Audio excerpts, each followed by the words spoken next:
It's a YouTube show full of fun facts you need to know. Carl rings the bell and the members show to the GMP morning show. Featured guests will come and they will blow your mind. The audience will do so in kind. A little vanity mixed with some insanity on the morning show with GMP.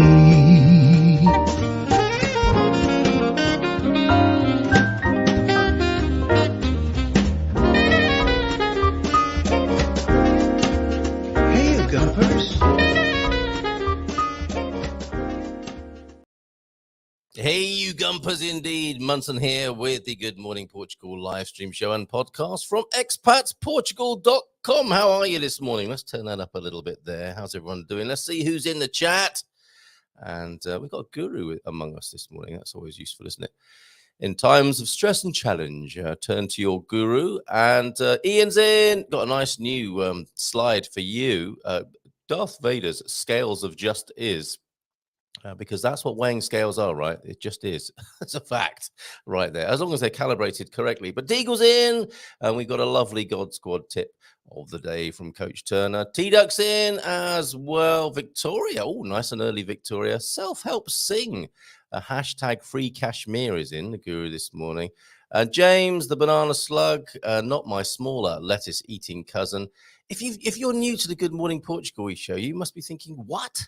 Bear with us. Bear with us. There is a bear with us. There's a slug with us. Baddie's here. Baddie the bear is here with us. Bear with us, everybody, and all will be revealed maybe. Chris is also here this morning. How you doing, Chris? Thank you for jumping in last night. A little bit disappointed by democracy yesterday, I think it's fair to say, along with some others. Who don't like the way things are going in the United Kingdom right now with the political leadership. Okay, I'll leave it there for the time being anyway. And let's see. Like I said yesterday, you can't really keep politics out of things, given the reach, the leeching, as well as the reaching into our everyday lives. Everything is politics. Of course, I understand that on one level, but I can't abide people being beastly to each other when what we're doing here is talking about life in Portugal. So let's do that at 9 o'clock. It is, of course, I see a little bit of a typo in my, well, not a typo, just some poor graphic design in my ticker tape. If you look at it, scrolling across the bottom of your screen at the moment, at 9 o'clock, you'll see that Michael Averbukh will be joining us to debunk some confusion about the Portuguese health system and insurance. There is, of course, an excellent public health system here. There's great private healthcare cover, should you wish for it. And Americans are often deeply surprised by the difference in price and value that you get here in Portugal. So we'll be talking to Michael, who wants to debunk a few things. He was a little bit shocked, I think he said, at some of the things he's reading online, and wants to put a few things straight, as he is, of course, a doctor as well as the principal at Serenity, where a number of you, I think, are getting some great value, where they concierge you between the health insurance companies, the public health system, and of course your ailments and your mental peace of mind when it comes to staying well and being well. And if you've got any health issues, how to manage them with Serenity. But Michael will be here at 9, not a but, it's an and he'll be here at 9. And at 9:30, if you've got any legal questions and you're thinking to yourself, oh, I must ask that legal question when that legal chappie is on the Good Morning Portugal show again. Well, this morning is your morning to ask Daniel Reis of Reis and Pellicano, the Lisbon lawyer. That's a nice alliteration. The Lisbon lawyer is with us from 9:30 this morning. We'll have a little bit of a look at the news in Portugal. And if you've got any legal questions, do shout them out in the chat. You can put it in there now if you wish, and I'll squirrel it away for later. But I can't bear that little mistake I've made there on the screen, so I just need to change that. Bear with me one moment. A lot of bearing with this morning, isn't there? 9:30 Lisbon lawyer. There you go. I've sorted that out now. You probably didn't even notice, and let's get that scrolling again so that you know that Michael is here at 9 and Daniel is here at 9:30. Let's see what's going on in the comments. A chance, I think, for me to present to you the new slide. This needs a jingle as well. Fantastic to play Gilda's jingle from Warren. Thank you so much, Warren, for that. yesterday. We need some music. I'm not pushing you again at all, Warren, for this, but there we go. The gentle fitness tips and ideas for bon viveurs. Those are the Darth Vader scales of justice and Ian Turner's God Squad tip of the day. God standing for growing old disgracefully. Is this God Squad tip of the day? Our metabolism slows. It's funny, isn't it? Metabolism is a thing that just came into our thinking and discussions about fitness probably only a couple of decades ago. It hasn't always been that way, has it? And these scientific words, these specialist words come in and just get used willy-nilly like that these days. Our metabolism, everyone knows what that means right now, slows as we age. Interesting. I wonder why that is. Our metabolism slows as we age, so we need to eat less food. Oh, try missing breakfast. Oh, the old intermittent fasting. Try missing breakfast too. I nearly said intermittent fasting. Excuse me. Try, which is that the best kind? Anyway, let's try and get through a sentence, Carl. Our metabolism slows as we age, so we need less food. Try missing breakfast 2 to 3 days a week and replace it with an early lunch brunch. Sounds like a good idea. I think Victoria will be up for that. Hey girls, let's brunch. We're designed for intermittent fasting. I suppose we are, aren't we? The industrialized method of here's your breakfast. There goes your breakfast. Eat it all up, or it'll be set back in front of you at lunchtime. There's your lunch. We've decided the amount of portions that's right for you according to our our cost benefit analysis. Take away your lunch. There's your dinner.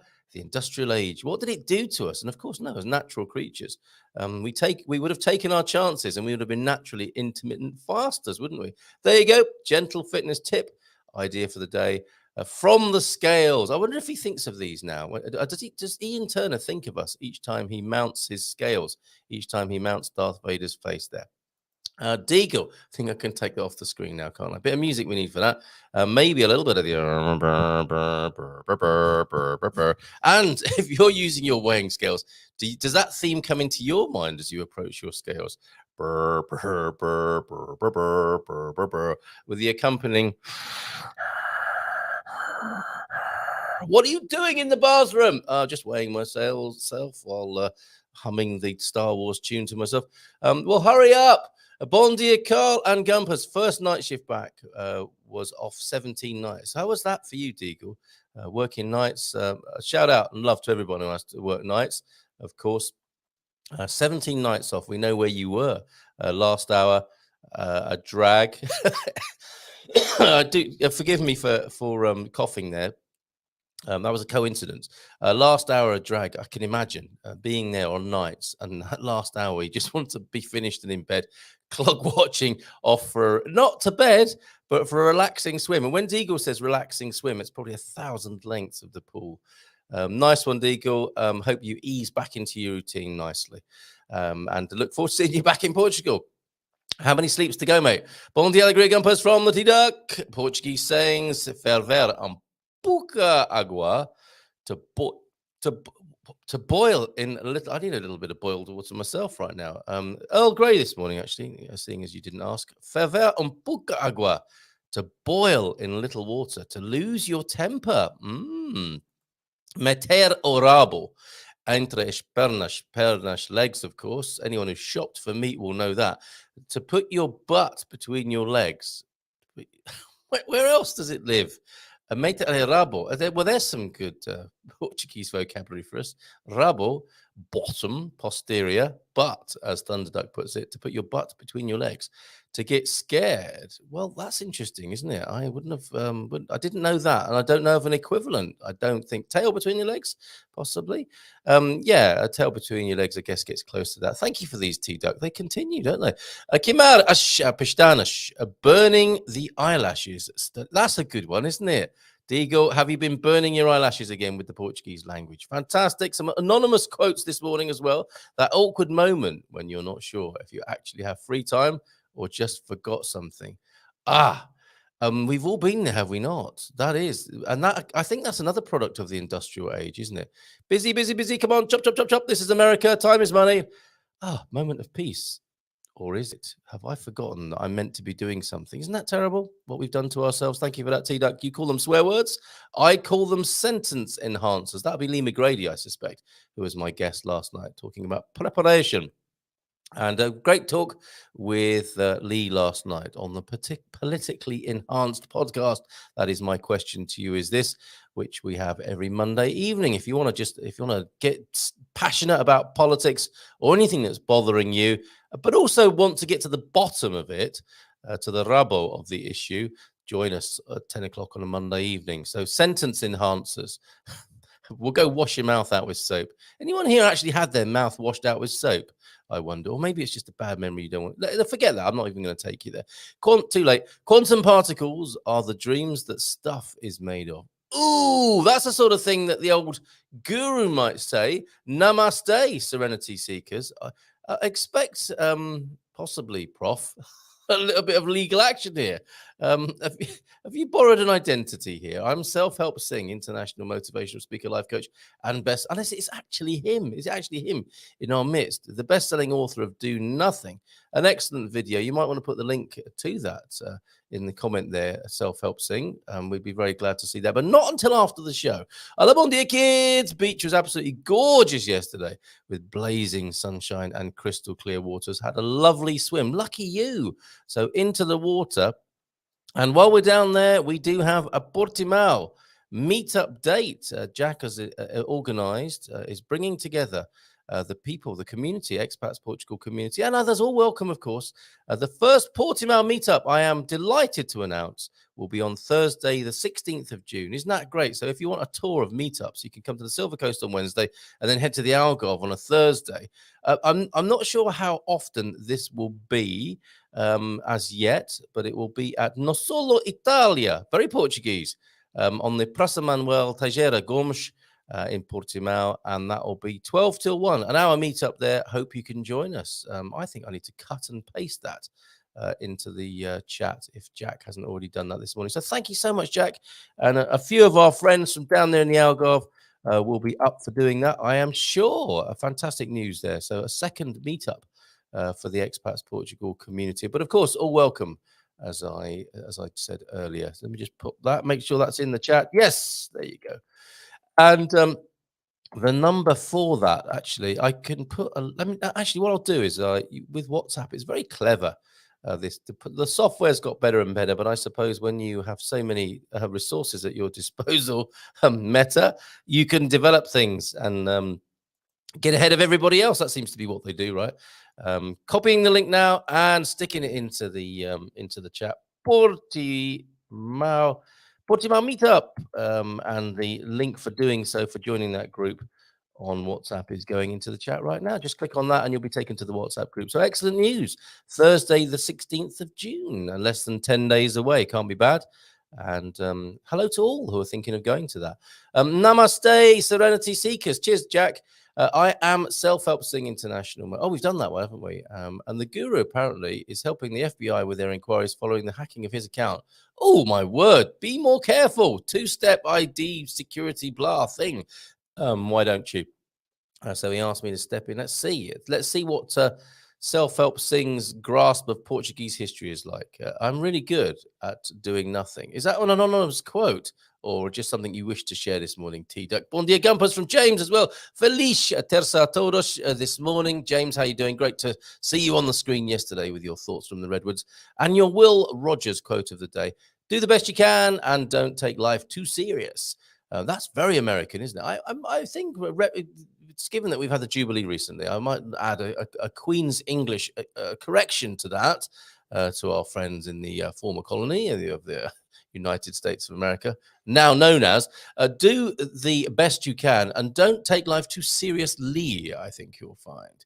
Even Paddington Bear knows that. Normally, I would have said no out of principle, but the guru got me a good deal on a memory foam mattress, and now it's blackmailing me. You see what is going on here? There's material in there. There's dad joke material being woven in to a identity theft and a little bit of self-help guruism. That's amazing. I see what he did there. Occasionally, I declare a co-nothing day. What is that? A co-nothing day. I think that's probably a do-nothing day, unless, of course, it is a co-nothing day, and we just don't know what that means. So, yes, James declaring unilaterally a do-nothing day. Sounds good to me. Remember, change begins with paying for something with a note. Very good. Very good. These are guru jokes, aren't they? And I don't have a jingle. Oh, I do. I so do have a jingle for the guru jokes here. Remember, change begins with paying for something with a note. There you go. Very good. I even occasionally declare a do nothing. I thought so. So unilateral declarations of do nothing days are most welcome. Anyway, the guru said I had to do something about history. This is exhausting, isn't it? You've been busy boy this morning. Bon dia from Barry. It's a good day for some legal and medical advice. Excellent stuff. Do get those questions in for Daniel and for Michael. And, today in Portuguese transcendental history. Is this going to be real or not? I wonder. I don't know. I just don't know anymore. Okay, let's get to the right page so that I play the actual right thing here. Oh my goodness.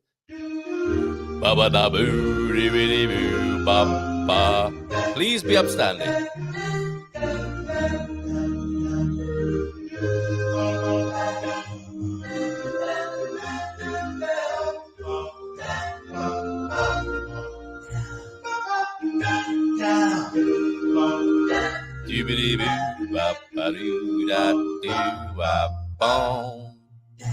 Down. Okay. Oh dear. Stop it. I don't get that bit when it starts again. It's just so good. The jingles that are good just want to play themselves again. And who doesn't want to play themselves first thing in the morning? And who doesn't want to be upstanding first thing in the morning? The Portuguese national anthem there in a doo-wop style. Okay. How do I get that off the screen there? Like that. And here we go. Today in Portuguese transcendental history in 1494, the Treaty of Tordesillas, aka the Treaty of, honestly, who said that? Who called it the Treaty of Quesadilla? Ridiculous. Okay, what happened on that fateful day, this fateful day in 1494? Let's see if we can find out. The great Guru Garvo. It's quite... Wow. Okay. Right. Where did that go? Where did it go? Suddenly, I think everyone pressed send their chat comment at the same time. And suddenly, we are awash with comments. Treaty of Tordesillas between Spain and Portugal. There you go. Not Quesadilla. Was to resolve the conflict that arose from 1481. Papal bull, what? At Aeterni Regis, which affirm Portuguese claims to all lands south of the Canary Islands. Well, that is quite a claim, isn't it? By the way, Francis is here. Então, amigo, amigas there. Okay, the treaty divided, continuing with the Treaty of Quesadillas, divided the newly discovered lands outside Europe between the Portuguese Empire and the Spanish Empire along a meridian 370 leagues west of the Cape Verde Islands. Okay. So there we go. That will be the Treaty of... There's information coming in from every angle. Treaty of Tordesillas there. 1494. Thank you very much. Prof. Who were you yesterday? Self-help sing this morning. Let's go with self-help sing this morning. Excellent stuff. 1494. Hola, bon dia from Kristen. Faz do dia. Phyllis Hyman. What did I just call her? You Know How to Love Me. I love that tune. I really do. Beautiful. I think he was Italian. What? Backed by Spain. Okay. If you read the chat in sequence as a freestyle poem, you could probably get an Arts Council grant for this bit of freestyling. But it is my job to make sense of the chat, and I don't think I'm doing very well so far. Terrific Tuesday, as we have a promissory underway for our dream move to Castanheira de Pera. Great news! Arranging our consultation with Gilda this week. Good man. Excellent stuff, Gary. Enjoying my conversation with you on WhatsApp. Bon dia from Brian Taylor of the... did you hear yesterday, Brian, you were referred to? I can't remember what the dad joke was in relation to your vertical rotisserie. Darth Vader scales, vertical rotisseries. Yes, you're watching the Good Morning Portugal show, everybody. Bon dia, Carl. Your daughters from Moaz. And Anna's here as well. Hey, Anna. Oh, and Mama and Harry are back. Mama and Harry. Tell us more about yourselves and your plans, if you will. But also tell me to mind my own darn business as well, if you prefer. Hola, Gumpers from Tony as well in California. To all of you, my children. Wrong jingle. I hate it when that happens. I'll get used to this desk. Don't worry. To all of my children, why are you coming to Portugal? It's just like where you live already, but with too much olive oil. Stay in Kidderminster and enjoy.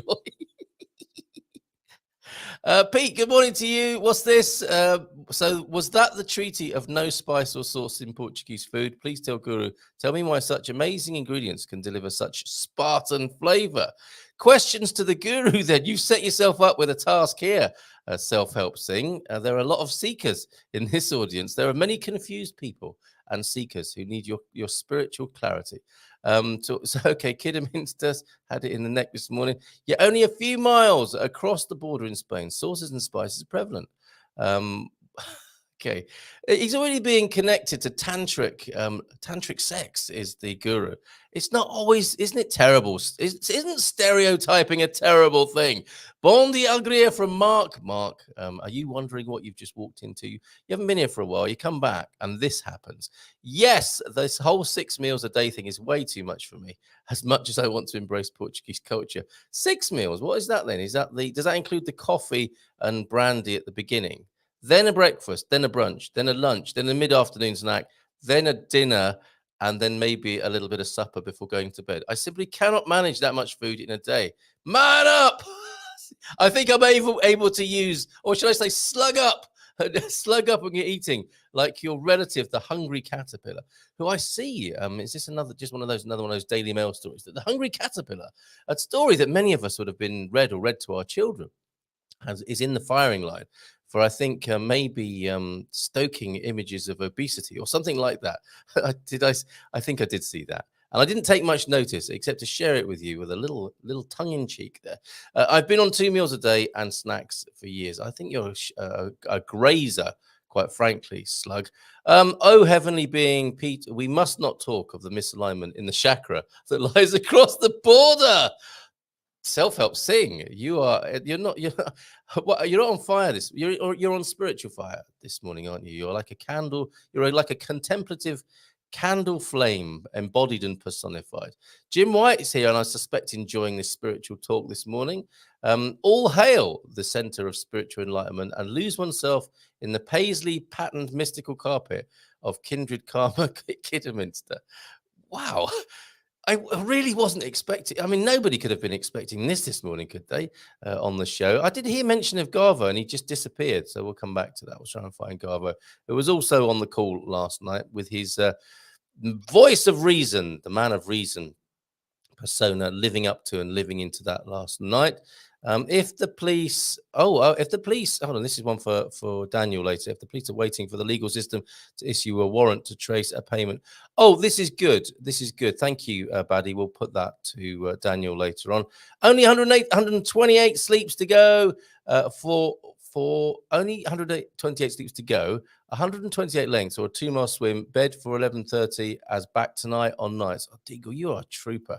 And bon dia, fabulous swim yesterday afternoon, Praia de Rocha with the lovely Vic. 128 lengths, I wonder, of the Portimao Bay. Perhaps not. That would be quite that would be pretty good effort, I think. But it sounds like you had fun. Beach fun with my beautiful friend Jack. Fantastic. I think it's going to be a lovely atmosphere at the Portimao meetup. The link for that is in the chat. The great Guru Gavo, blessing upon his celestial being, has blessed. The great Guru Gavo, blessing upon his celestial being, has blessed the temple of carpets at Kidderminster. And because of this, who knew that Kidderminster was on a ley line of international significance and had such an important part to play in the transformation of humanity? And because of this, he has opened up the market to Indian restaurants globally. Who knew that could be traced back to Gavo? Be the change you wish to have in your pocket. Oh, and Pete to Victoria, was beautiful swimming yesterday. Glad you're enjoying the sun, serenity, and saltiness. Look at that. That could be on a saucy postcard, couldn't it?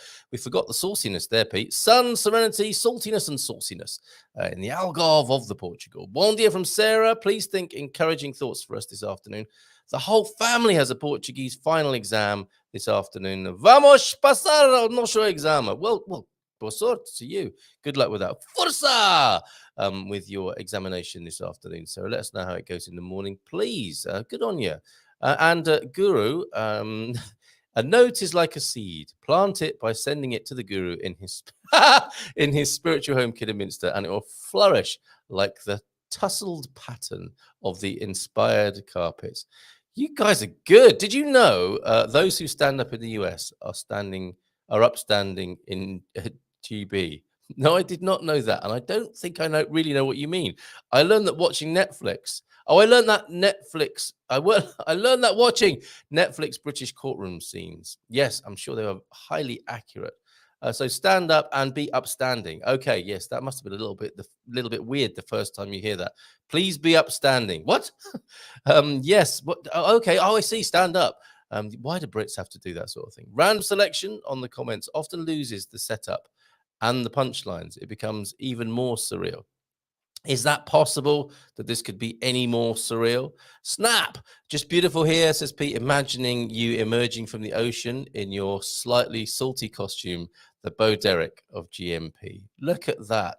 She's the Wham Pam, the Pamela Anderson of the of Grey Watch here, but Bo Derek as well. Yep, I imagine you'd be happy to go with that. Don't know. We'll find out. Remember, serenity is reached through a small monthly fee. So cynical. Read the small print. And Matty's in as well. Where you been, Matty? Hola, bon dia, alegria a todos de Pombal. How you doing? Today, my like is number 11. Let's triple that during the show. Yeah, okay, fair enough. Let's play the old like game. We do have I think just to encourage people, we do have a little jinglet for that, don't we? Jinglet. Or a vingle, as I like to call them, a video jingle. And here we go. Little vanity mixed with some insanity on the morning show at GMP.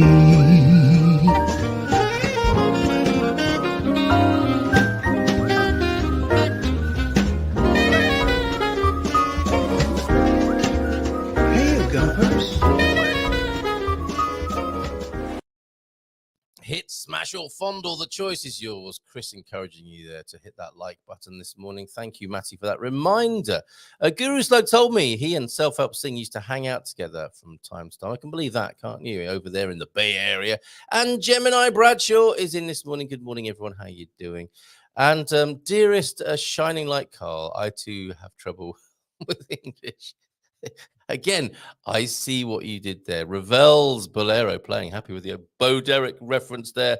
Coming out of the sea. Or like Ursula Andress in the Bond movie. Come, Mr. Bond. You know you enjoy sunbathing as much as I do.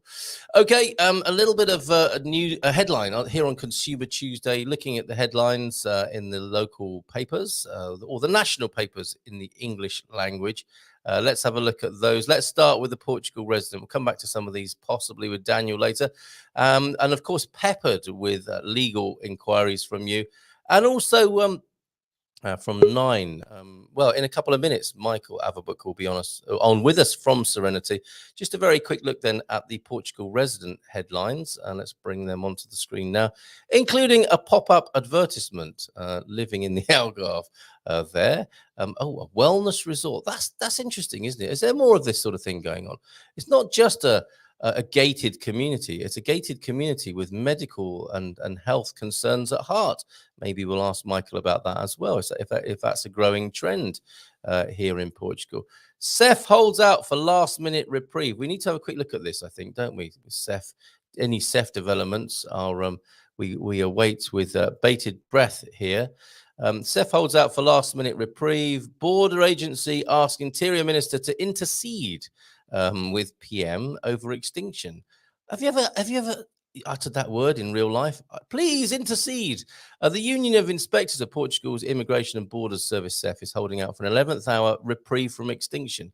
Oh my goodness, this has gone on back and forth, hasn't it?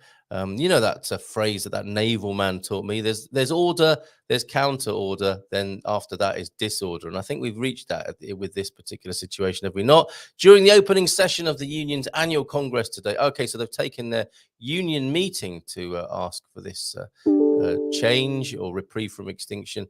Running under the title "SEF in Times of War in Europe." My goodness, union leader Acacio Pereira addressed the services appeal directly at Interior Minister José Luís Carneiro, who was attending. Prime Minister Antonio Costa will have given the indications to end Seth, I want the minister to know that Seth inspectors are aware of this difficulty, but we also hope that the minister, politically astute as he is, I see what you did there, can explain to the Prime Minister that this government has no advantage in moving forward with a wrong measure. Okay, well, we might come back to that and discuss that with Daniel a little later on when he joins us for the Lisbon Lawyers Legal Half Hour from 9:30. But it's 9 o'clock now, and time to talk to our friend Michael Averbukh in the capital. Hello, Michael. How are you? Good morning to you. Hello, good morning, everyone. It looks like a good morning. Are you in the capital? Yeah, it does look like a good morning finally, It's been a while since we had good weather. Oh, really? It's been, what, rainy and overcast, is it, in the capital? I don't know, it was grey and unpleasant. Yeah. Okay, well, the sun is clearly shining on the righteous this morning, Michael, as we can see from your face there. How's it going? How's the lamp? Wait. Better now. The lamp is turned off the sun. Oh, wow, you are powerful. Okay, and all of that from around €15 a month with Serenity. How's it going at Serenity HQ? What's new? All good, actually, all good. And yeah, we exchanged mails yesterday, and I said that something freaked me out lately. Oh yeah. So yes, yeah, right.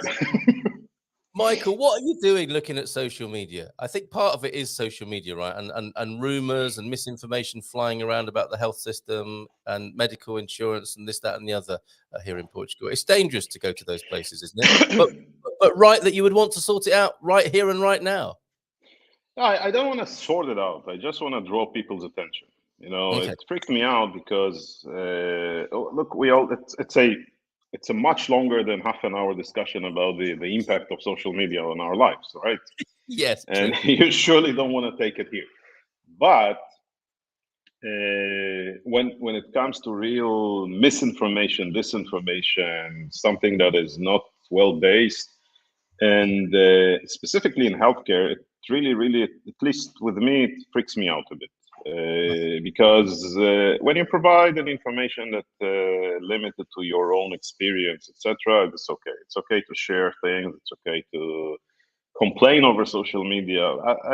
It's okay. I mean, this is what it's made for, right? Yes. The thing is that sometimes people take a little bit of an overwhelming position, and they can provide really problematic advice.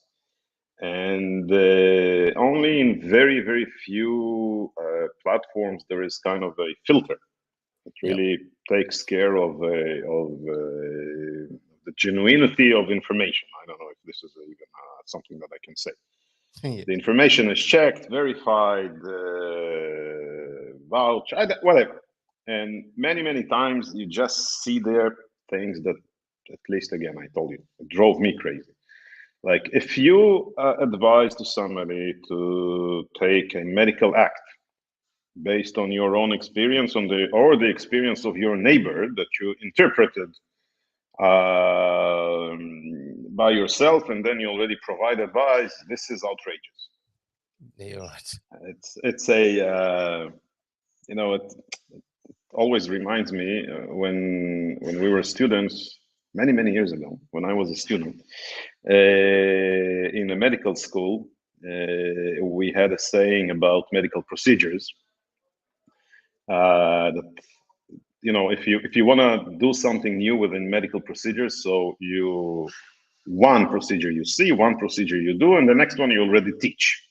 Yes. So one you see, one you do, one you teach.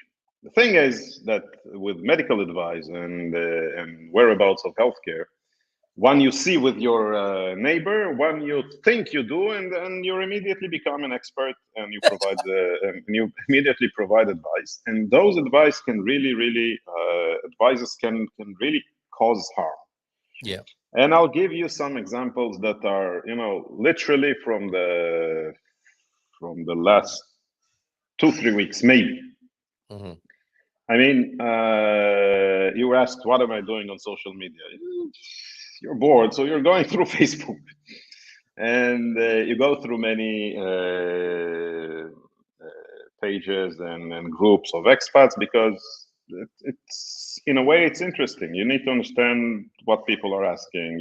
What are they in need of, and you have this thing of I'm looking for a medical insurance.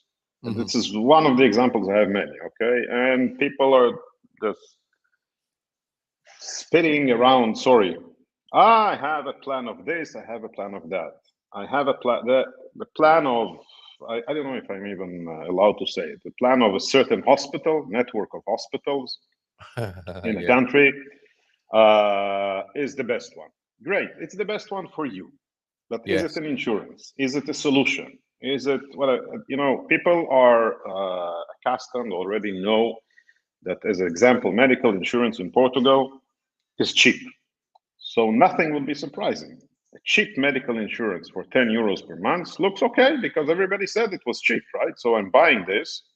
I think I have an insurance, but practically you have a discount card. Yes. These things freak me out. There's another thing we're talking about insurances. Well, I'm looking forward to, I think we could have a top 10 of medical myths almost, couldn't we? And the insurance / discount card would, I think, will be in the top 5 of that top 10 because people are seriously misled by that, I think. Probably in the top 5. Yeah, I have an insurance by Koof. It's not an insurance, it's a discount card, and you can get a great discount when you go to a doctor. I don't know, 25%, 50%, 70%, I don't care. But if you need a procedure, this discount will become 10%, and you will start paying thousands of euros for a hospitalization or a procedure. Yeah. And you were absolutely sure that you bought an insurance. Another thing is, again, everybody says that, hey, it's very, very easy to buy an insurance in Portugal because you go to the bank, you open an account, and they immediately sell you an insurance. And this is cheap, and this is convenient and everything. The thing is, I'm getting dramatic because our clients, we had at least 2 or 3 of them that went for this option of buying an insurance through a bank. Yeah, they were absolutely sure that they have an insurance. They got into hospitals for things happen. Ended up paying thousands of euros for procedures, hospitalization, surgeries, etc., with nothing covered by the insurance because nobody explained what is this product that the bank sold them. Yeah. Another myth is leave alone insurances. I'm always kind of dragged to that because it's maybe easier. Another thing is with the medical system. Well, you get here and the system is for free. Everybody is eligible, which is correct. And then you don't have to worry about it because immediately when you when you lay your foot on the soil of Portugal, you will have a family practitioner that will take care of you, that will send you to all necessary exams and to all necessary English-speaking doctors around, etc., etc. No, you ain't. You ain't gonna have it. No. You ain't gonna have it. You ain't gonna have a family practitioner unless you really won a lottery, and you will be struggling around the system. And sometimes it's okay. Sometimes if you are 40, 20, 30, even 50 or 65, and you're totally healthy and all good, you can have the time to be registered with the system. You can have the time until somebody finds a physician for you. You can even go around and look for one. You can go privately, all good. But there are many, many, many people that are coming with medical issues, medical cases that cannot wait 2, 3, 4 months until you meet a doctor. Yeah, it just doesn't work. An example from the last week. A newcomer to Portugal that actually already knew in a way that there are some issues with her specific medical condition. I won't go too much into details, but It's a client with a need of a day on, day off treatment, which you can really get only when you set up everything prior to arrival. Yeah. And well, the feeding kind of source of her was, look, you get here, you're entitled to medical care. Nobody would deny treatment, which is all right, all okay. But then she comes over and she says, hello, I'm here. I need treatment. And this, hello, I'm here, I need treatment, in her case, is not something that the system can solve in a day or two or three or four. Sure. And she stays, she kind of remains without a treatment. This treatment is essential, needed. It can, if you postpone the treatment, it can put her life in danger, literally. Yeah. And then you say, but hey, but why not taking some precautions? Why not being ready? But and the answer is, but I was sure that I'm entitled to treatment in Portugal. Yes, you are. But you're entitled to treatment in Portugal in terms of nobody will deny the treatment. But arranging it, you can't just land in a country and say, hi, here I am, treat me. Theory and practice, different matters then. And can you help with this, Michael? I mean, if somebody had spoken to you before this, could you have arranged for that to be a little smoother and not so much of a shock for example? Absolutely. Right. Absolutely.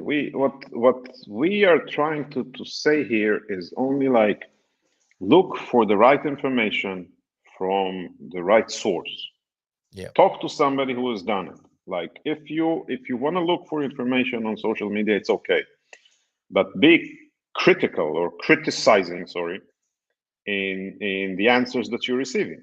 Like if somebody says, yeah, no problem, I'll ask the next question. Have you done it? Have you done something that is what I need? And if you haven't, so okay, take this advice. I respect everybody's words. I respect everybody's advice, but like, come on. Come on. Okay. No. In UK, we have an expression, Dave down the pub. And I think that was before social media. It was the same sort of thing. A guy down the pub said that, you could just go to Portugal and turn up and you won't be denied medical help. It's the same sort of thing, isn't it? But social media has made that, I don't know, millions of times worse, really, isn't it? So thank you for clearing up a few of those this morning. Any other examples? You name it. I mean, no, come on. I mean, we've got questions for you. We have got questions for you this morning. Moaz was wondering if did he miss anything interesting, or did anything interesting happen? Well, of course, it's the Good Morning Portugal show. Got a question for Jim, from Jim as well. But Moaz goes on. Look, it did get interesting, Moaz. I'm so happy Michael is here today. He's my only hope in my retirement in Portugal. Whoa. Easy. Yeah, easy on that. I'm not. I want to help. I can't be the only hope. Okay, all right. I just want to help. So we are talking about managing expectations this morning, aren't we? In the most general sense, and this might be another good example. Expectations, but again, Carl, it's not about expectations. I mean, it is about expectations. It's about the right information in the right place. Yeah. I think that I'll give you a compliment to all of you guys. You are a good source of information. Mm-hmm. Like the information that streamlined through your platforms is a genuine one. It's something that you can look at and ask questions. You can verify it. You can cross-check, etc., etc. When you go and accept advices about something that is so crucial, like your healthcare, it's a problem. It's a big problem. Like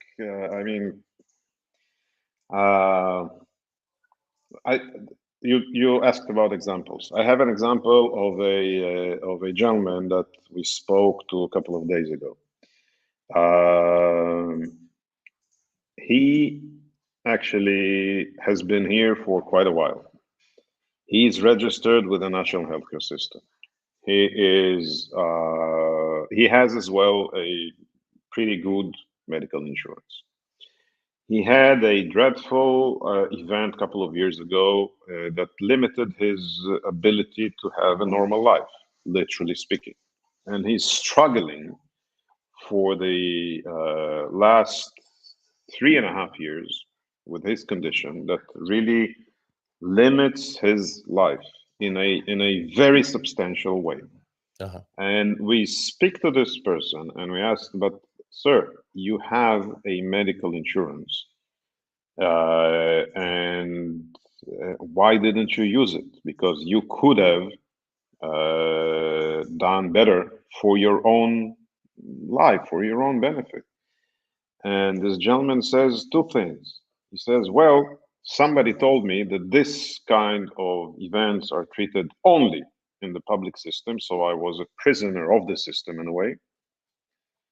One. Two, I did buy the insurance because I needed it at the time, but I don't know how to use it. Yeah. Okay, and like, why didn't you ask? So, well, I asked people, and they said, no, you can't. It's really only through through the public system, etc., etc. This gentleman was deprived of medical treatment because the system can't handle it. The system is overwhelmed. We spoke about it so many times. He literally lost a couple of years of better life that he could have because he was like counting with the advice of people that have nothing to do, really nothing to do with the healthcare system. The only common thing between them and the health system, both of them are in Portugal. That's it. Yeah, this is just serious. And when you put it like that, it's pretty grim, isn't it? That it actually affects the quality of your life. As a percentage, Michael, how many people do you think understand their medical insurance policies? uh, Hold the front page because this is going to be a shocker. I've had. wait. But I'll ask you. But I'll ask you a counter question. Do How I know? many Not mine. people? No. How many people understand insurance in general? Your car Well, insurance. Do you understand? No. no, this is how it works, isn't it? With insurance, you kind of hope for the best, and I suppose part of what you might be saying this morning is maybe get a little bit of help with that. If you don't understand it, it's probably because you know you're limited to your own understanding experience, and it might be good to reach out for a bit of professional help. I think Nunu's pretty good. He's in the insurance business, of course, and it's in his interest to sell insurance policies. And here we have now new on the scene Serenity, the medical case managers and concierge, who can also be in that mix and help you out a little bit.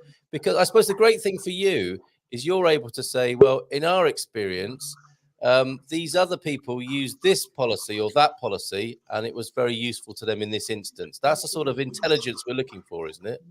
Absolutely so, and we're not only we're not like talking about specific policies. We when we talk about insurance or any kind of solution within the healthcare scene, we're speaking about your medical needs. That's the idea. At the end of the day, we are all buying insurance for the disaster that we all hope will never appear, which is okay. And we all buy insurance to have a better approach to private healthcare, which is also totally okay. But at the end of the day, by the way, specifically in Portugal, this issue of accessibility to care, accessibility to services through public, through private, and whatever is a little bit unique. I'm not saying bad, I'm not saying good, it's unique. And this uniqueness has to be looked upon taking into consideration your own needs. Who are you? Not only a newcomer to Portugal, not only a bearer of an American or a British passport. There are no people alike in terms of healthcare.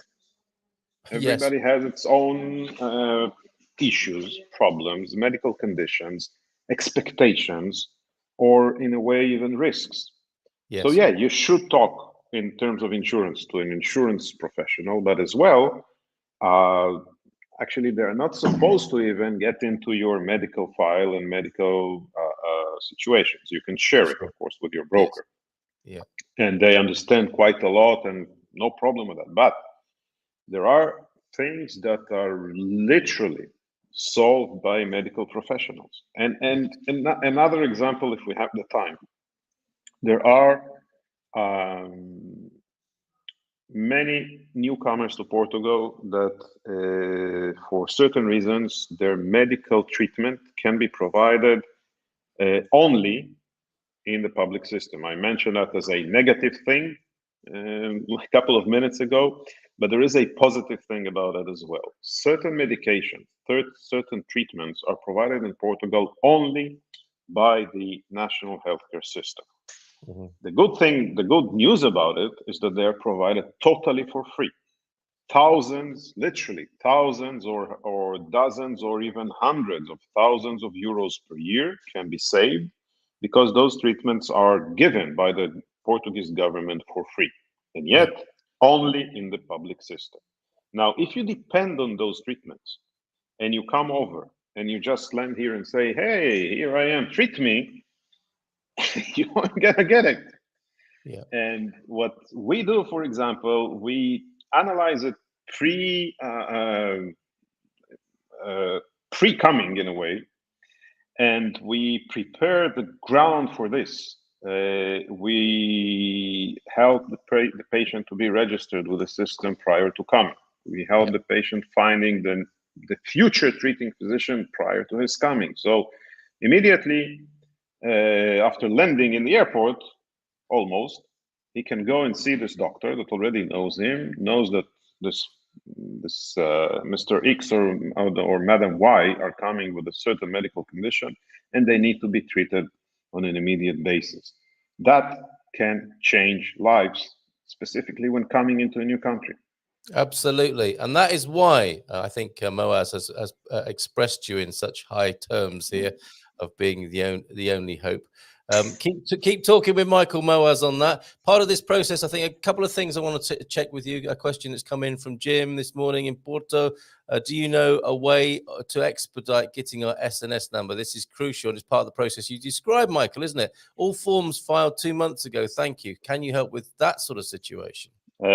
We can help. We can't do miracles. I always say that. And the thing is, like many things in Portugal, we spoke about it several times in the past. You just have to press a little bit on the right places, maybe with the right speech, in the right language. So if you've done everything with your Posto de Saúde, so either you go there and press them again, or we do it on your behalf. Very good. Yeah, very simple. Yes, and a good point is made there that's connected with Matty here. I'm still waiting for your call, Serenity, to talk about the Liebscher and Bracht pain therapy that Michael promised the first time he was on the show. Now, that's a really good illustration of it. It doesn't work quite like this in Portugal. That is, if you send an email to someone, by the end of the day, you'll get a response. Sometimes you have to ask again, and that's exactly what you're saying with the SNS thing here, isn't it? It's not enough just to file your paperwork. You've got to put a bit of pressure on sometimes, or remind people. That's a cultural thing. It's not.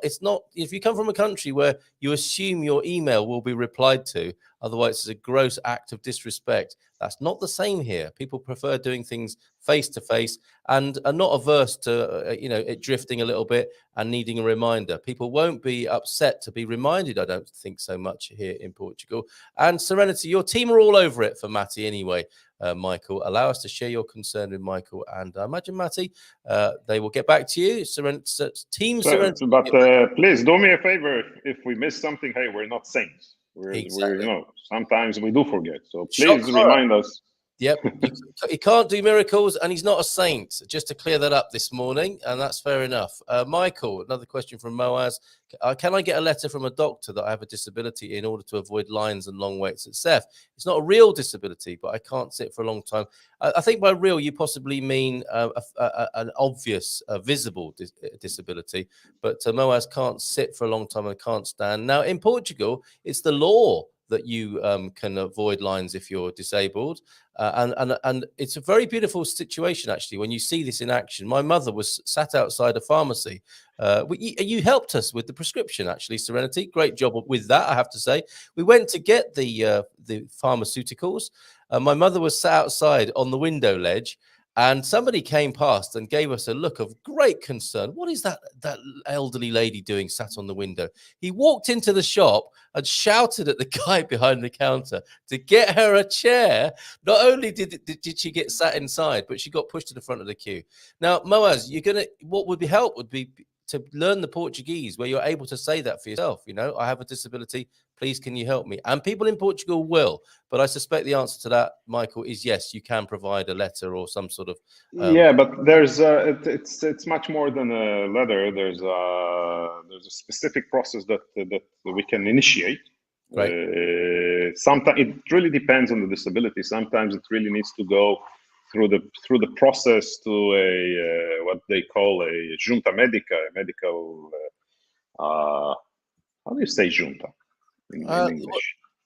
The junta de freguesia is the no, junta de freguesia is something else. This is a junta medica, but it's a kind of a committee. It's a medical committee that needs to kind of assign you the disability. So it really depends on what's the nature of it.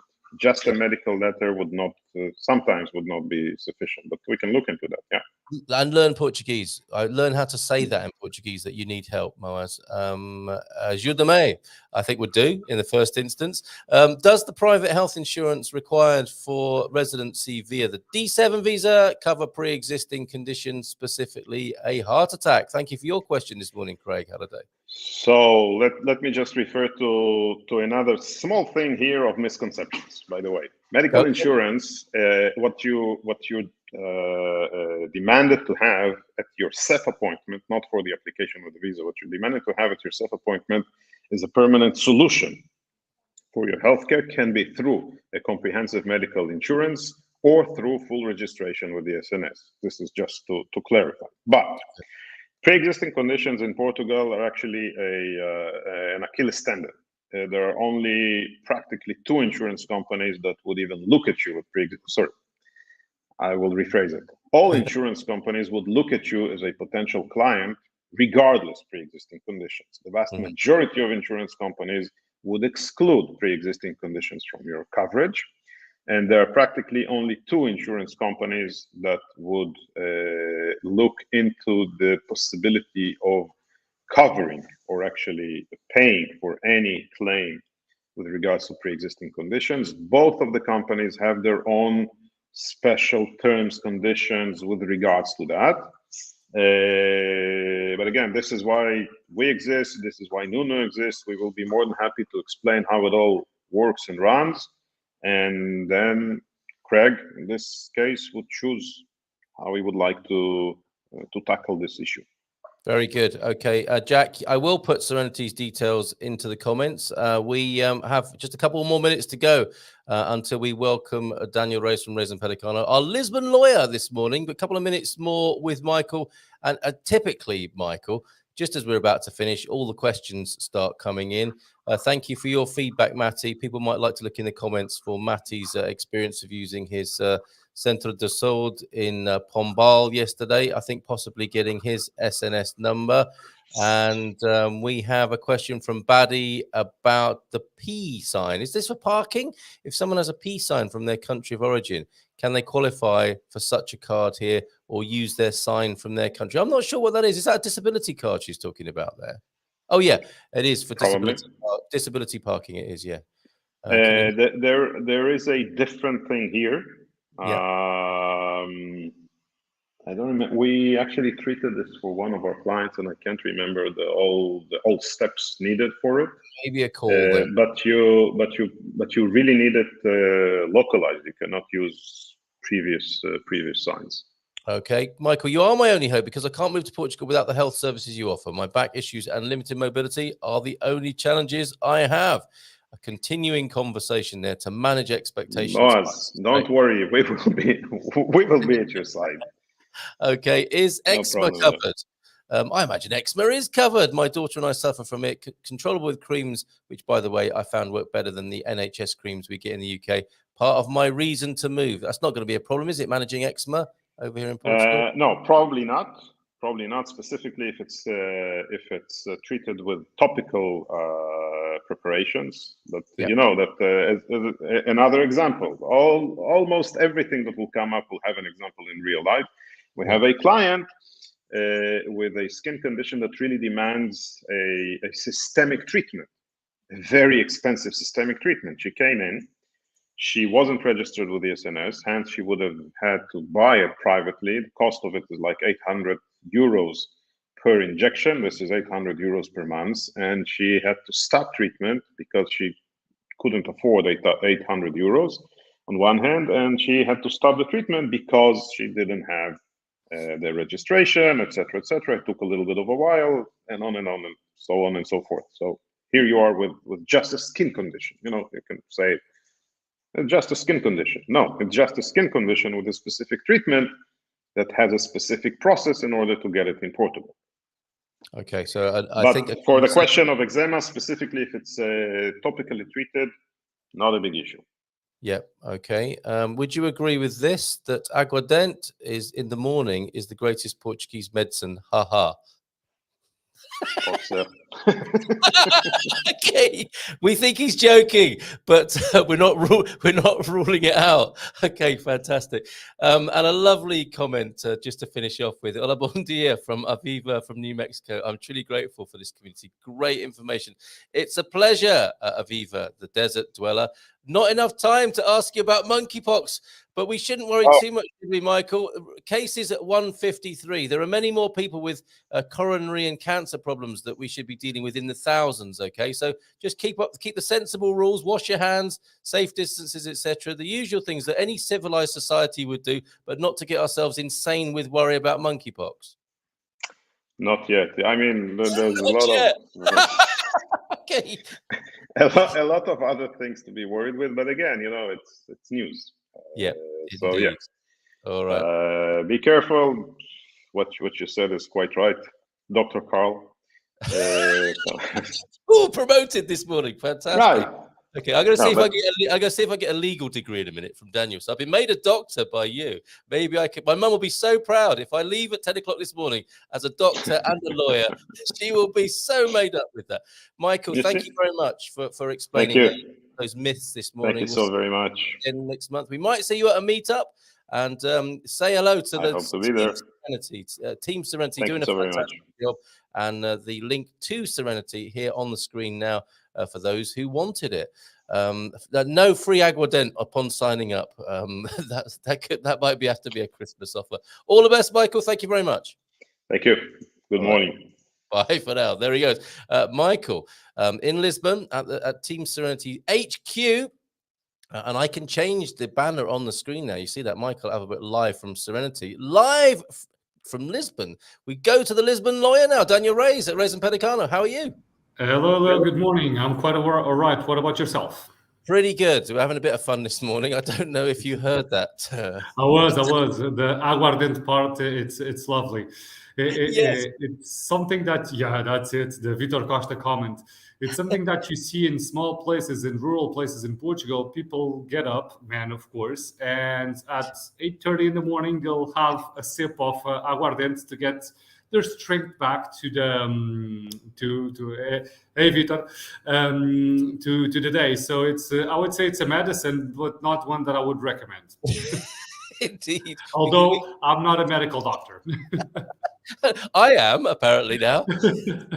Let's see if you can have your lawyers association today then. It would make my mother so proud. It really would. Kawaii Pandas, thank you so much, Michael. I'll pass this on. This show is so helpful, Carl, and criminal that it's free. Well, you say that. It is free, of course, like a good health service. It's a well-being service, isn't it, as much as a health service? But you can, of course, help us out, put some money into the coffers. You can be a free member, Expats Portugal community member, but you can also trade up to premium and to premium plus, and you'll get benefits for that. Really good value benefits, I'd like to think, and lots of excellent discounts and benefits and perks and so on. So Kawaii Pandas, feel free to trade up, and thank you for saying this. Hit the like button. That's the least we can do, but you can become a member too. I will leave that scrolling, and we will have have our legal half hour with the Lisbon lawyer, Daniel, this morning. And we do have a question for you this morning, Daniel, from Buddy. We might have a look as well. Seth holding out for last minute reprieve. I know Seth occasionally comes into your work day, I think. I would say on a day-to-day basis, more than that, actually. And Seth, unfortunately, at the current moment is a mess. And it's just baffling to me, because the minister that took place after the elections, and they took quite a while to get into position because of the elections that they needed to repeat on the Europe circle. What he basically said was that the old minister, hasn't prepared Seth to do anything, to be extinguished. So this is an unfortunate reality, and the decision is already taken, so we need to get this forward. We need to extinguish SEF and to put the competences of SEF to other entities. But they are just delaying the situation, and this is creating havoc in the services because, well, for Brits, for instance, the substitution of the EU registries hasn't started yet. And for golden visas, the applications have been paused since the beginning of the year. So it's a dire situation at the current moment, and not one that I'm professionally happy about it, because I don't think it provides a good image of the country, to be honest. Okay, well said, very clear. And I think this news article that I'm looking at here, this is the most recent toing and froing. Yes. It was published only yesterday, and the unions involved, I think, are looking for a last-minute reprieve to hold it together as they know it. I suppose, to be fair to them, they're looking to maintain their current work practices rather than face a major reorganization, which can be very disruptive, of course. Well, they will maintain their position, their salary, their schedule. So nothing in their day-to-day life will be altered. And this simply cannot be done with the labor code in Portugal. So they will be protected in their rights. But as they were a closed system, they're not happy to have that system open to other entities. So they're trying to fight not to be extinguished and distributed to other services. But still, the CEF was not operating well, and something had to be done. Either just a complete refurbishment of the CEF altogether, or this decision of extinguishing the service and trying something else. But either option, something needs to be done. It needs to be done quick, because the news that came out, not this past weekend, but the other one from the airport, were baffling, because people were waiting in line for 5 hours just to get into passport control check. And we are at the tourism peak, or not yet at the peak, but we are approaching the peak. So things do need to be prepared. Since 2019 that we haven't had a proper tourism in the country, and our economy does depend a lot on tourism. So in my position is that something needs to be done. Either extinguish chef and do something else completely different, or just a new view on the system and on CEF's competences. But staying as we are at the current moment is the worst case scenario, because we don't have an operating CEF. The employees from CEF are not motivated, and I do understand why, because there's some uncertainty in their future. But at the same time, just having the system working as it was not working for expats. So something needs to be done, and it needs to be done quick. That's my wishes for someone that deals with CEF on a day-to-day basis, and that is not wishing that this situation carries on. Well, I'm so glad to be talking to you about this. Obviously, I talk to Gilda every Monday morning, and Seth, we have a little, anything new at Seth? Nope. Anything new at Seth? Nope. Oh, maybe a little bit. They've opened up a little bit of reunification, but not a great deal. No major reorganization. I'm really delighted to be talking to you about this morning, and would like to talk a little bit more, if we may, because the idea is to turn it into something called APMA. Previously, I think it was mainly police-led, wasn't it? The police force were largely part of CEF, or driving it. CEF is a police force. CEF is a police force, and this is, in my opinion, a structural error, because the police force should be investigating crimes, should be in the terrain, or just doing investigative work. They shouldn't be issuing residency permits. They shouldn't be doing things that are bureaucratic services. So the separation of SEF, police work SEF, and the bureaucratic part of it, I do agree fully. And this was a position that I did defend for almost 10 years since I started working with SEF. Yeah. Because a foreigner that goes to SEF, and some foreigners come to the country, unfortunately, without preparing things, and they just start working, and they try to get legalized after the fact, after they are living here.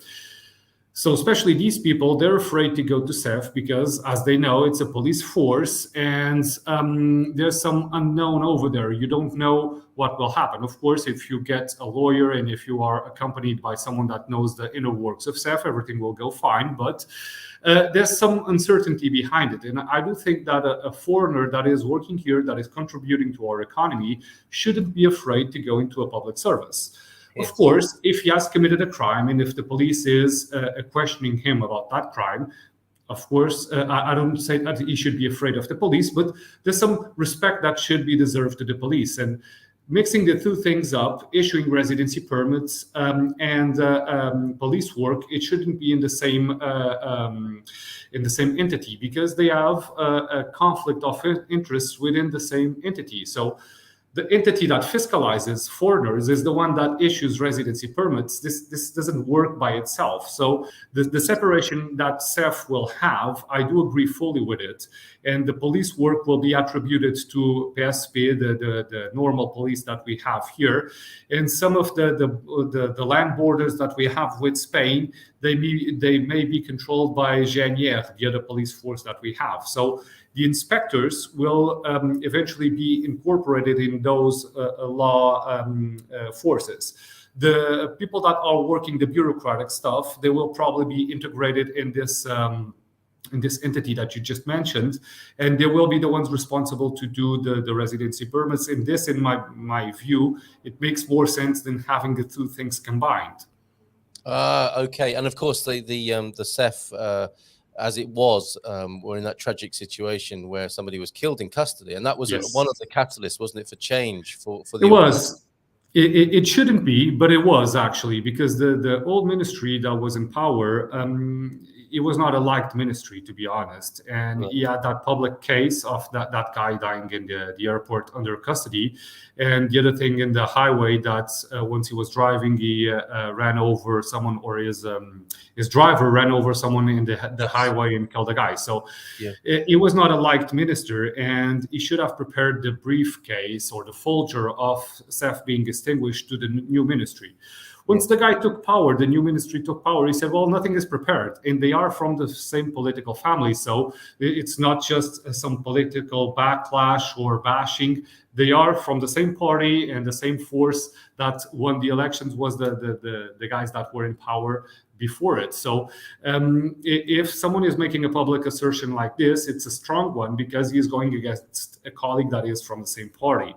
Yeah. And but I do believe that this is the unfortunate reality. Nothing was prepared, and the guy that is now trying to make ends meet is probably a bit desperate, because he doesn't know what to do. The decision was taken a long time ago. It was publicly announced, but now they simply cannot move forward, because SEF is a blockade, is doing a blockade on the situation, and they are facing some backlash from the inspectors. So it's an odd situation. It should be resolved as quickly as possible, because there's a lot of people quite preoccupied with this, and some investment may be lost in Portugal, and this is a situation that we don't want to, of course. Well, yeah, you make a really good point there, and you said it before, didn't you? This reflects badly on the country for people trying to come in. That's bad PR for sure. In terms of solutions, then, something that I've not understood, I've talked a little bit to Gilda about this. One thing is leadership, isn't it? So if you could get the vaccination guy back in, to sort Seth out, That's a good idea. he might be able to help, mightn't he? But I said to Gilda, why do they consult you? You're at the front line of immigration here. No, unfortunately, I don't think so. There's an association that they should consult that deals more with golden visas. Probably they should consult them because there's several lawyers that do know this situation. But yes, indeed, the people that are working with SEF on a day-to-day basis, they should be consulted to at least do some suggestions. And my first and foremost suggestion would be that everything that can be done online should be done online. Yes. There's no need to have 45-minute booking in SEF if the documents are sent via email, because the employee from SEF wouldn't have to scan the documents. This would be scanned by the person itself or even the lawyer, and we would send the documents instead of just waiting for someone to scan back and forth documents. Yes. And then the employee, the only thing that would need to do is look into the originals, look into what they had in screen, and in 5 minutes he could compare the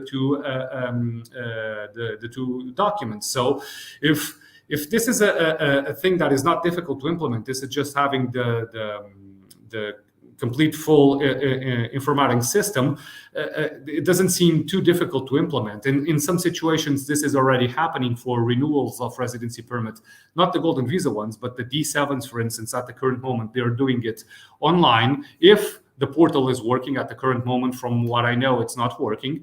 So if the correct computer tools, informatic tools are implemented, this would make the services expedited, and it doesn't need to take 6 months to obtain a residency permit. In my view, 3 weeks to a month should be the maximum of someone waiting for a residency permit. Absolutely. We live in an age, don't we, where documents can be verified very quickly. And when the technology is working, it could work very well. And I've used this example before, Daniel.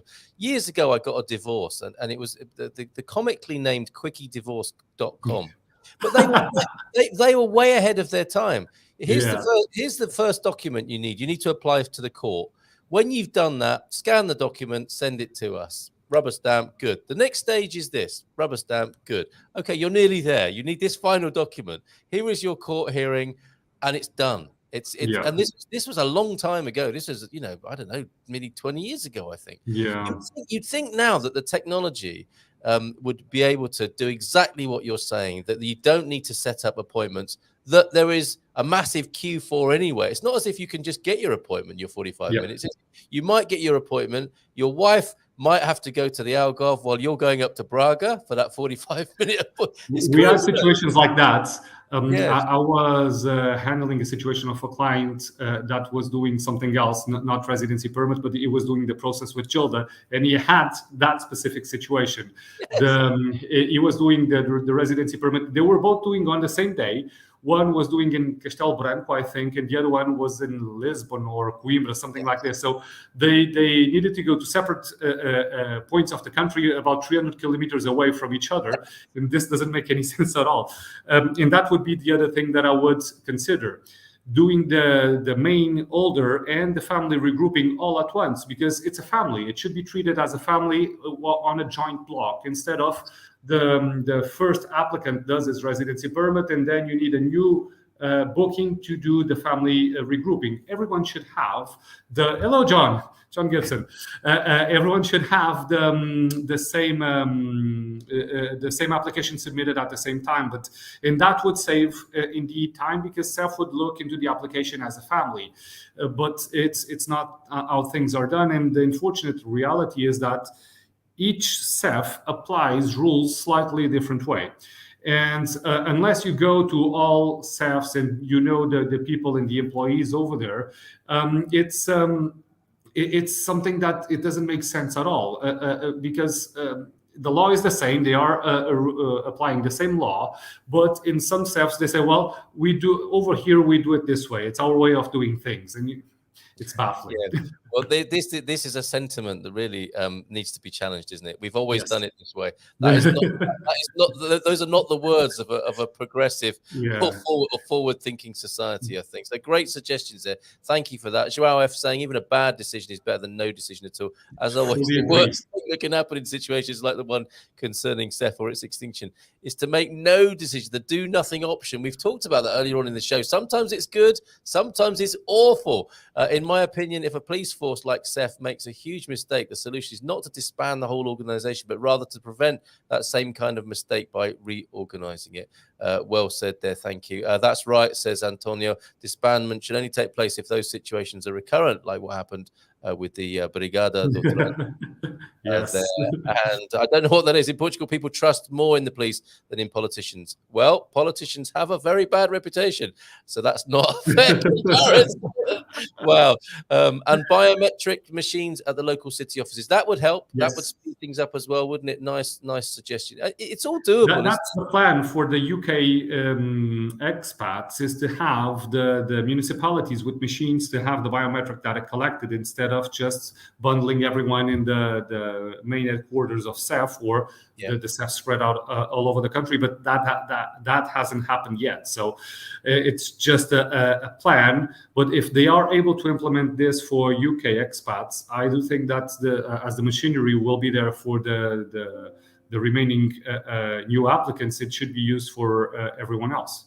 Well, there are so many frustrated British applicants that I think they would have a whip round and pay for these machines the way things are at the moment.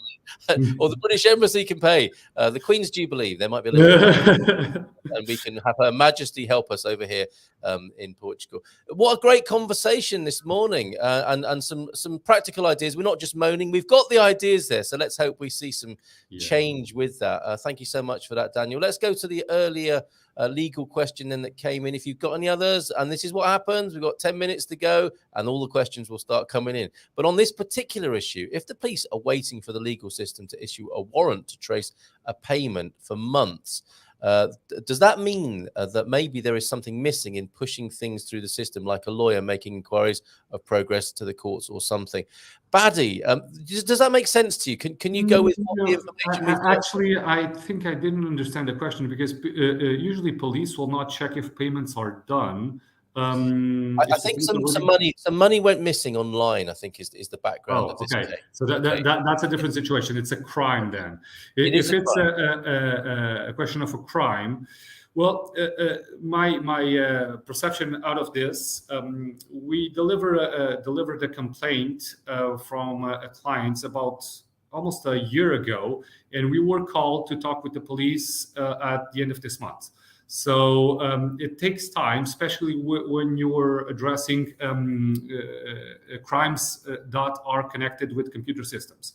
This is because they do lack the technicians to do the analysis and the reports. So everything that is connected with looking into computer data, it indeed takes time because the police hasn't hired professionals to do that, and the hiring a third-party company may be a bit problematic because of the secrecy that needs to be maintained. So the feedback that I have from talking with the police, although I don't do a lot of criminal law, but when I have that opportunity, is that the technicians on the computer systems are scarce and they need to travel all over the country.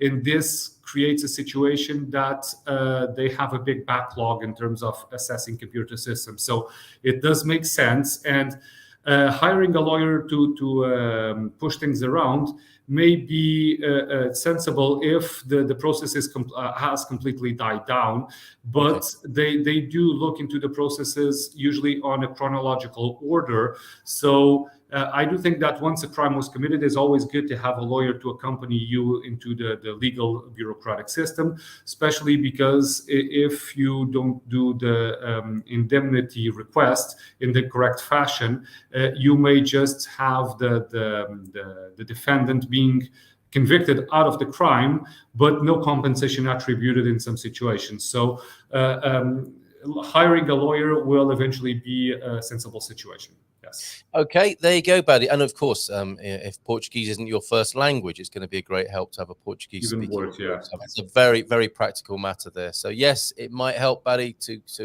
get a legal expert in there to help with your case. Daniel saying, Ubi Anonymous here.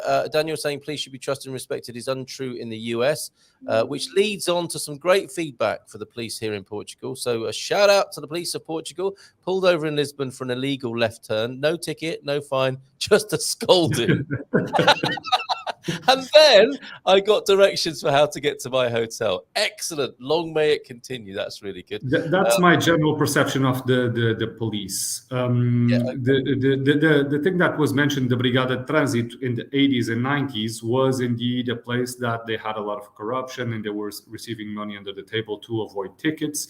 But after that was extinguished, that you don't see or you don't hear anymore things that you heard in the 80s and 90s, that the police was receiving money under the table to just forego tickets. So some of them will have a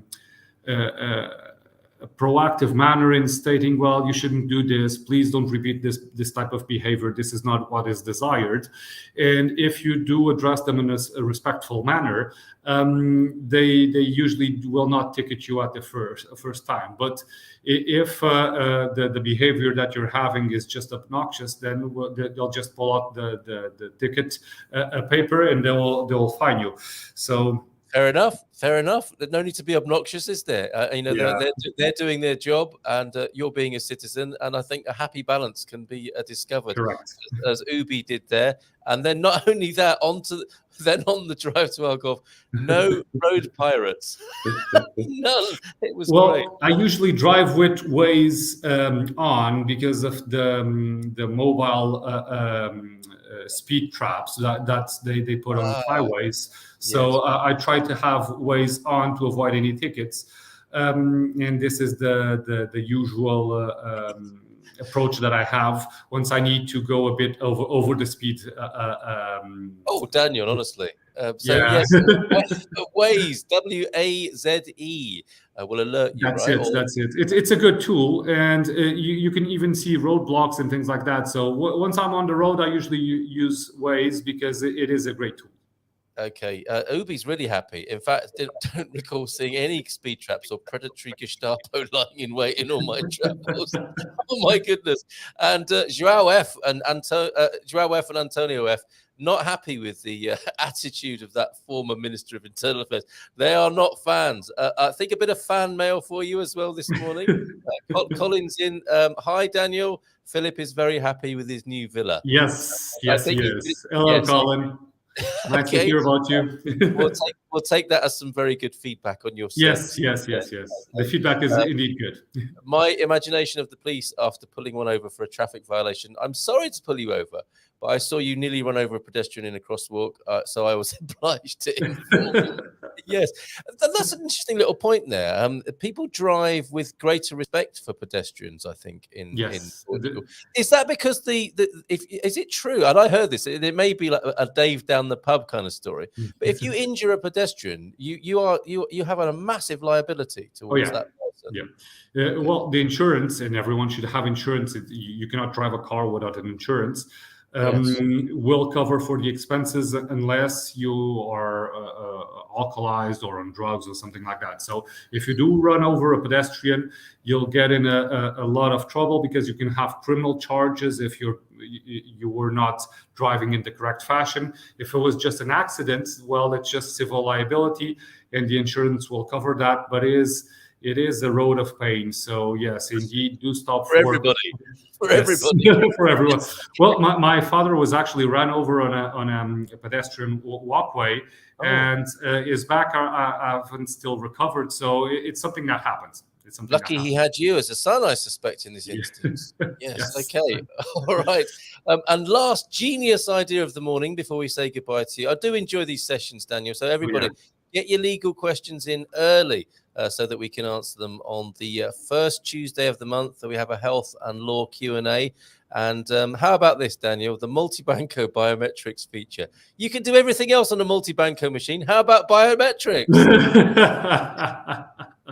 We've got That's so many probably a good questions. idea. That's probably a good idea. They do have cameras. They will just need to put the fingerprint situation in, then send it to Seth directly.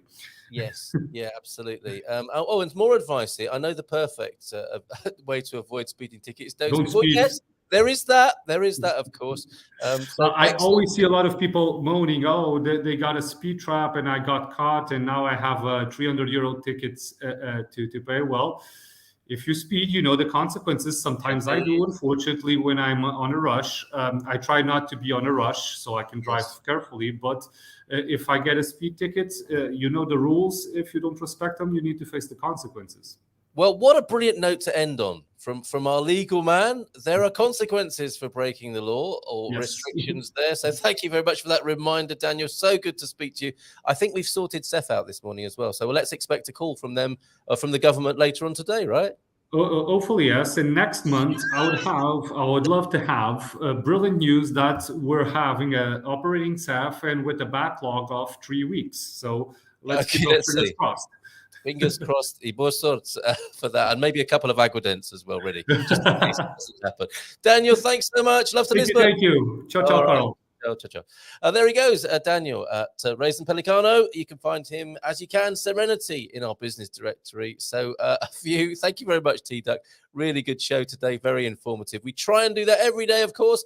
Gumper Gang, fondle that like button for this legally assuring show, of course, yes.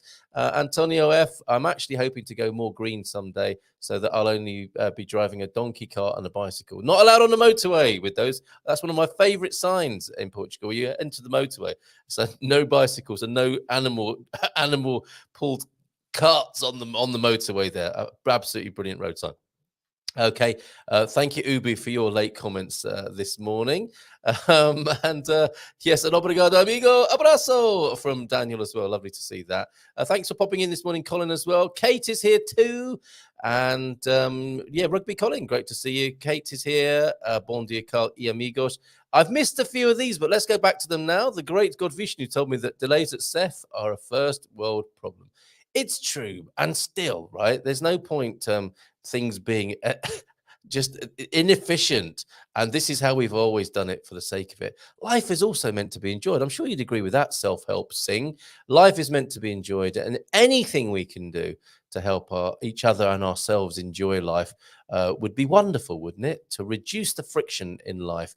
May your biometrics align with your chakras. What a wonderful greeting to end on today. Thank you very much, everybody. The Legal and Health Q&A, the first Tuesday of every month. Put it in the diary, and we will see you tomorrow for Ask Anything About Portugal. I'm not sure who my co-host is. Does anyone else know that this morning? If you give me a moment, I'll be able to pull that up, and we'll see who's joining us tomorrow, such that I can send them an email after the show and say, hey, you're on with me in the morning. So I will find that out in just a moment. The webinar this week, if you're interested in buying property in Cascais, Wiley and I will be having one of our great chats on Thursday night on the webinar. So yes, interested in Cascais or the areas around there. You'll get information generally about house buying in Portugal if you tune in on Thursday.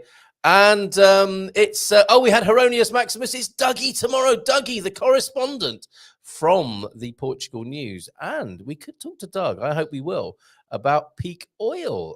Peak oil, something I found out about. World oil supplies dwindling, and it was said when I first found out about it in around 2005 from the transition movement, Transition Town Totnes. Shout out to everybody over there, Rob and et al. In Totnes.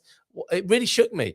The drivers he talked about, I might find this, I recorded a podcast with him all those years ago about transition, and he said the twin drivers that have caused the transition movement for local communities to become more resilient were climate change and peak oil. They keep presenting themselves, don't they, as specters on the horizon, and good reasons for us to change. But whatever you want to, however you want to refer to it, and whatever your theories might be about climate change, there's clearly something that is going on with the weather that we might prepare ourselves for. And similarly, with energy, what are we doing with energy? How can we solve that? Let's talk to Dougie tomorrow on Ask Anything About Portugal, because he's written an article about peak oil over there in the Portugal News, where he often writes about motor cars, about energy, and well, all sorts of things about the Portugal lifestyle. And we can quiz him on his love of Portugal tomorrow. So I'll see you then. Take care. Have a great day. And maybe see you at the meetup tomorrow, right? Where's that jingle that I play? Or where's that vingle I play at the end here? Ciao for now. See you tomorrow. Have a great day.